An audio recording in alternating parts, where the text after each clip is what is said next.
All right, we're here with Vince Vercillo, and you have kind of an interesting story of conversion into the church, reversion really. Sure, yeah. So tell us a little bit about that. Yeah, so I grew up in New York and was sort of raised as a cultural Catholic, if you will. Got the sacraments, as most people do. Went to Catholic school for about 12 years. And like most teenagers, didn't really find much there.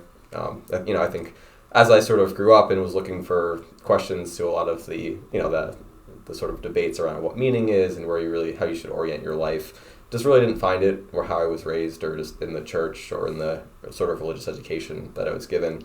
So as most teenagers do, they tend to rebel, and I was certainly in that mindset for quite a while.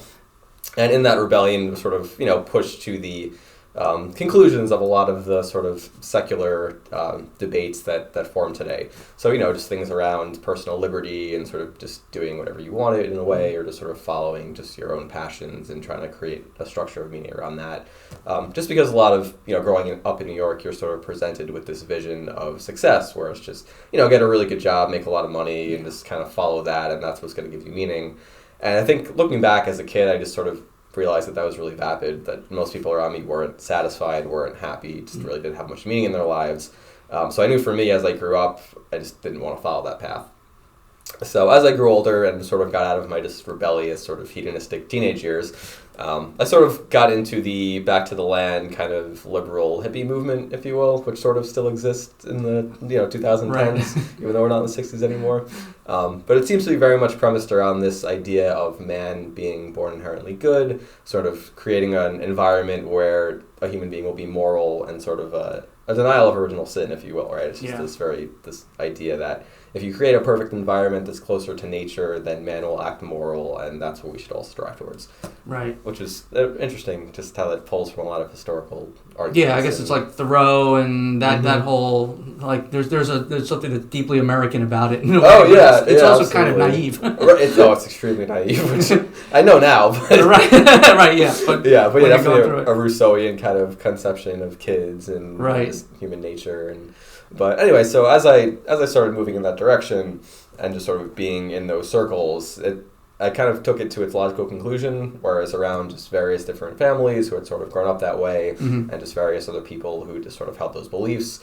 And we're starting to kind of contrast just how they lived their lives and how I expected, a meaningful life to look, and still kind of found that emptiness, that vapidness in those belief systems after kind of taking them to their conclusion.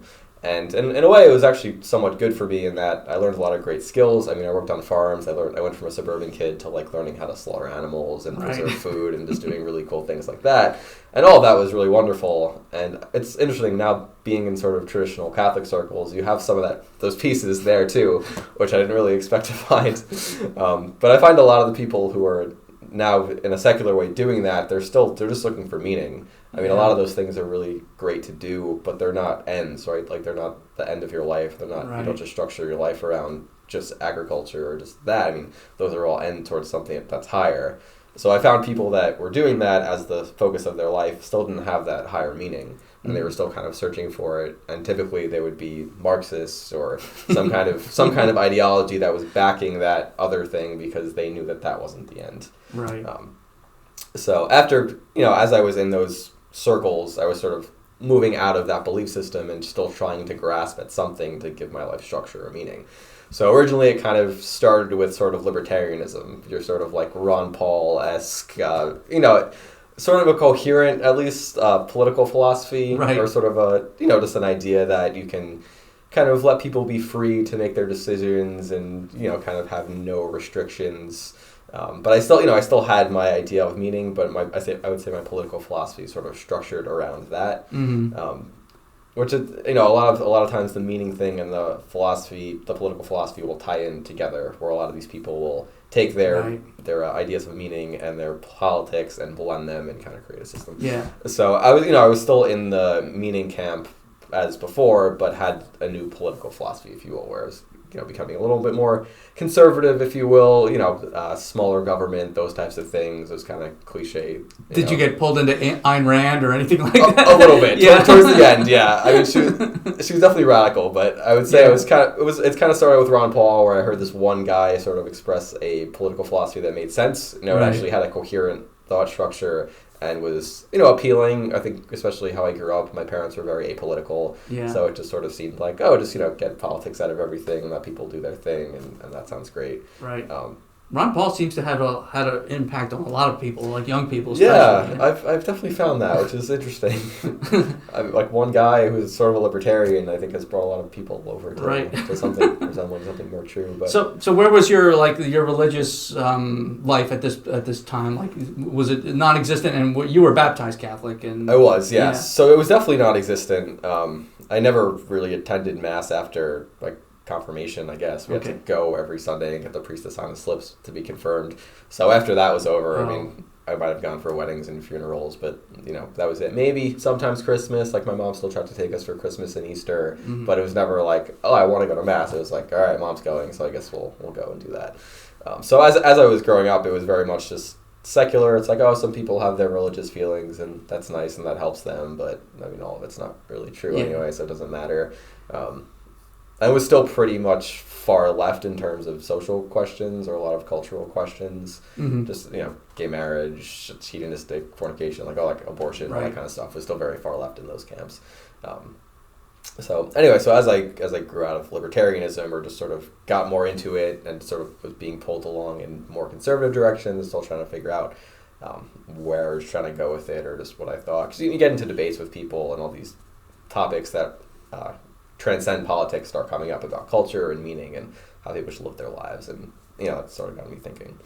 So eventually started listening to like Jordan Peterson and Dennis Prager and just people who had more of a conservative worldview, if you will. Like I know the church sort of transcends conservative or liberal in some ways, but they're certainly culturally conservative, for lack of a better term. So I started listening to people giving actual intelligent answers for why one would hold these more what seemed like antiquated beliefs on certain things around family and those types of things. So as I was listening to them, sort of was starting to get convinced by their arguments, or at least just could understand how someone could rationally think that. Or I think growing up it was very much, you know, I was in New York, so most people were liberals, as it goes. How dare you stray? Yes, exactly. But most people who I knew, if they had those conservative arguments for things, could not back them up at all with any kind of philosophy. Right. It was almost that kind of more like Calvinist thing of just like, oh, this is what we believe, but we've destroyed our philosophical substructure for maintaining it, unfortunately.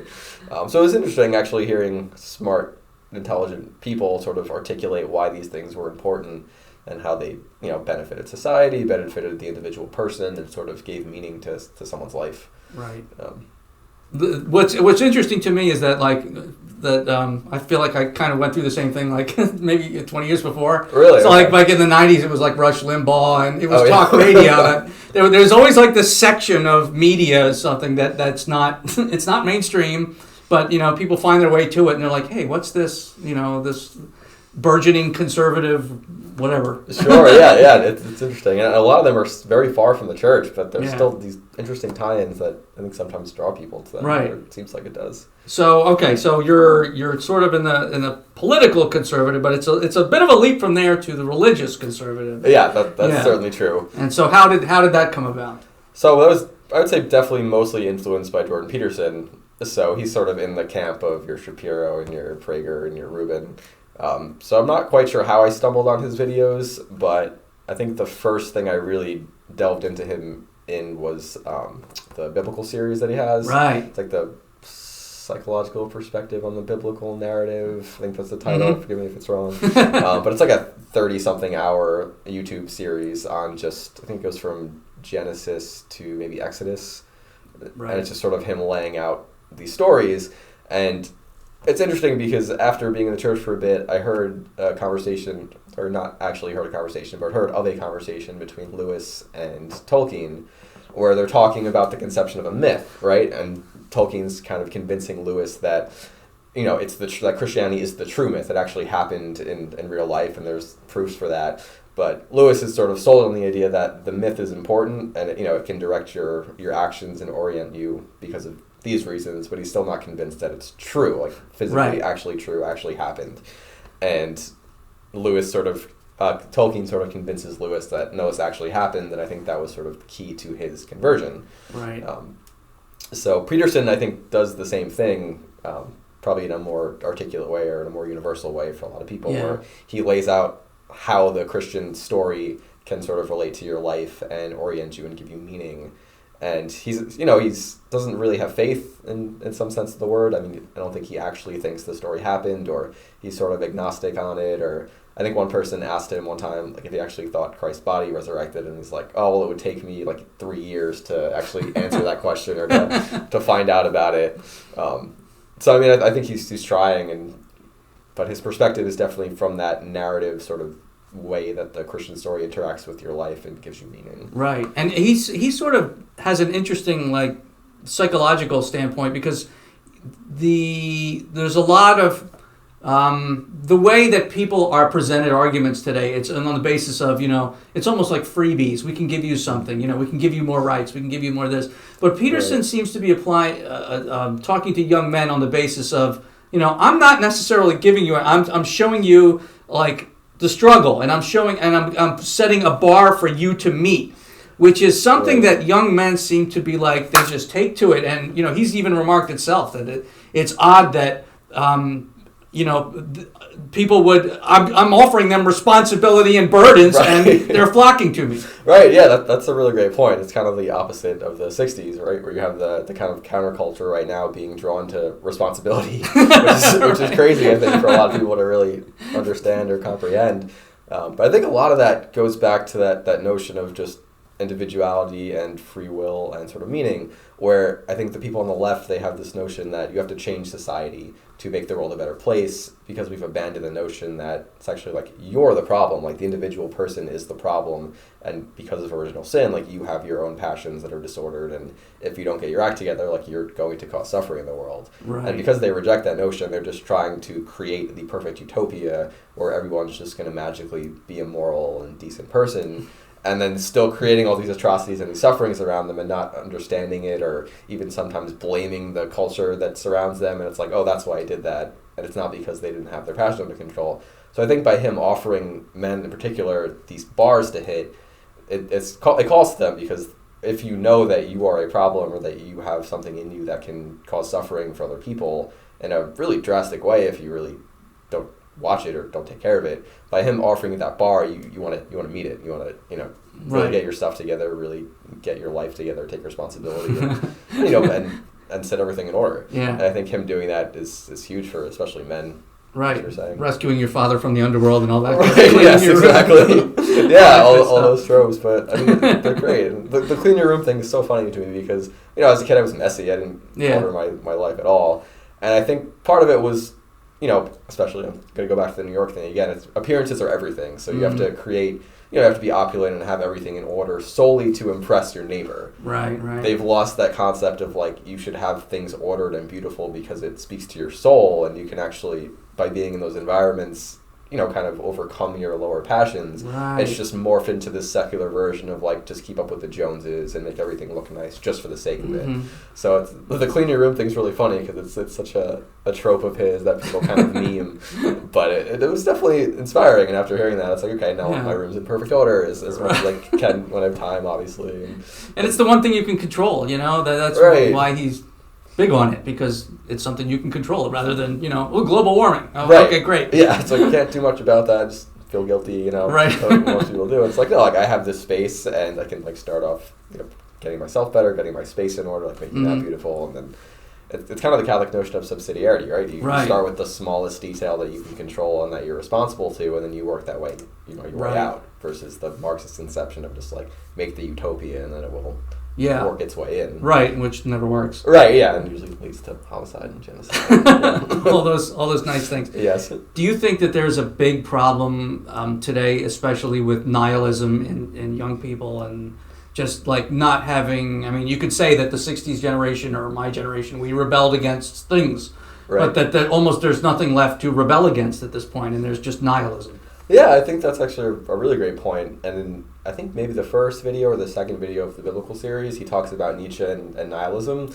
And he sort of throws up Nietzsche's statement that God is dead, right? And he talks about how that wasn't like a rejoicing statement by Nietzsche. It was sort of a realization that once you removed the structure that governed people's lives and meaning from Western civilization, they'd either be nihilistic or try to adopt some radical belief system.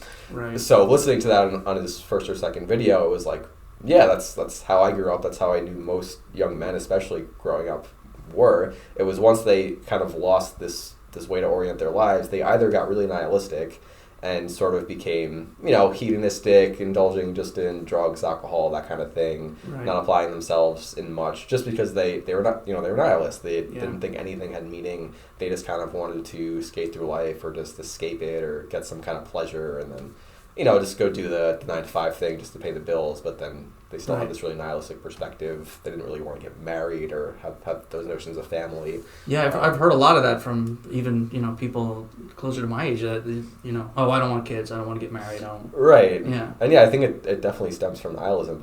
They have nothing to call them to give them meaning. They just Right. think the world means nothing, has nothing to offer them. There's no use in really trying for anything. So they either numb it or if they try to find some replacement ideology to substitute for that. And I'm not sure which one's worse or better, honestly. I think the ones who try to find a replacement ideology, at least it's honest, or it's an attempt of just like, okay, like I don't have a belief system and I need one because I need something to do. Like I can't just follow this sort of set pattern that everyone else follows because I Right. recognize that it's vapid. So at least they try for something. I mean, a lot of the times it's really awful, but I find I can have more conversations with those people and sort of, probably end up arguing or just, Sure. they'll get angry at you if you're not charitable and all Right. well. But at least they're trying, right? They're searching for a higher way to orient themselves or just something to make the world better or to just do something. Where the nihilists seem more just complacent to, I don't know, take drugs or just drink too much or just Right. really not ever do much. Thank you for joining us for the podcast. Like and subscribe to Te'iji Tour so that you can hear additional talks and interviews from the North American headquarters of the Priestly Fraternity of St. Peter. May God bless you.